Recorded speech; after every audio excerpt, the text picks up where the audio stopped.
For the parent of a child who has only just started proper lessons at school, it can be worrying to hear him say he already can't keep up. How you react can keep your child's self-belief strong and sustain his motivation to continue learning. Scenario: your child says he is on the yellow table where all the children who find maths hard sit. He says, "I'm not as good as them." Now your child is at school surrounded by a class of other children. He is starting to understand that others have different skills and is comparing himself with them. His self-appraisal, though painful to hear, is a natural part of his development, and it's now more important than ever to support his self-belief. You might think, his confidence is so low, should I get him a tutor? It's easy to feel panicked when you hear your child say he feels his skills are lesser.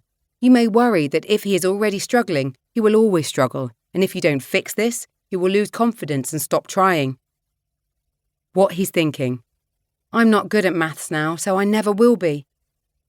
Children this age are always or never thinkers, so your child may believe that because he does not excel at maths at this moment, he never will. He may also internalise this message as negative self-talk, so it keeps popping into his head, which in turn makes it harder for him to think clearly when he does have maths to do. How to respond. In the moment. Number 1. Listen and acknowledge. While it may be tempting to say, "Don't be silly, you're very clever," instead it's better to acknowledge rather than dismiss his feelings. Explain too that different children learn at different speeds, but they all master the same skills eventually. Number 2. Be warm and understanding. Don't be tempted to be a tiger parent here. Strengthening his belief in himself as an effective learner will work better to support him than introducing measures to improve his academic performance, which may only increase his anxiety. Number 3. Avoid reinforcing the message. You may want to comfort your child by sharing the fact that you weren't good at maths at school, but this sends the message that he's destined to find maths difficult. Instead, give examples of how you improved by applying yourself. In the long term, praise the effort. When you see him do his maths homework, compliment him for the effort he puts in. Reinforce other talents. Remind your child there are lots of ways of being clever that don't relate to school. I've got a boyfriend. Value all your child's relationships equally. Explain a friend is a friend, no matter what sex they are.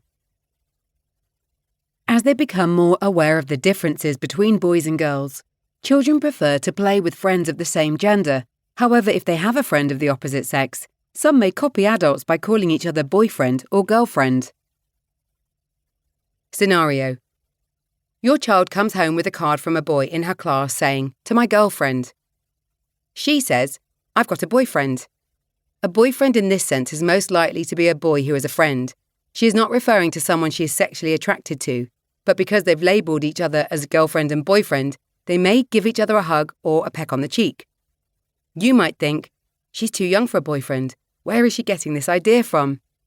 You may be shocked that she seems to have a romantic relationship, but at this age, children are role-playing what they see adults doing in the world. Since she's reached a stage of development where she can role-play scenarios that she hasn't yet experienced, she may even say they got married. What she's thinking: he's a boy and he's my friend, so isn't he my boyfriend? Your child is exploring how the rules of society work and may well have overheard grown-ups talking about boyfriends and girlfriends, or she may be moving towards a more polarised view of gender and believes she needs a boyfriend to be truly female. Most children won't think anything of playing with the opposite gender until they are made more self-conscious about it by adults. How to respond. In the moment. Number 1. Ask what she means. Find out what your child means by boyfriend. It may be wishful thinking on her part, or the other child may not realise how he's being described. Number 2. Explain the difference. Tell her that a friend who's a boy is not the same as a boyfriend. Explain that only older people have boyfriend or girlfriend relationships. Number 3. Don't elaborate. Resist telling your child how adorable it is to have a boyfriend. Also avoid describing this friendship in adult terms or playing up its importance by teasing her or asking for progress reports. In the long term, arrange a play date. If your child and her boyfriend genuinely seem to be friends, organise a play date. You'll soon see how they play together.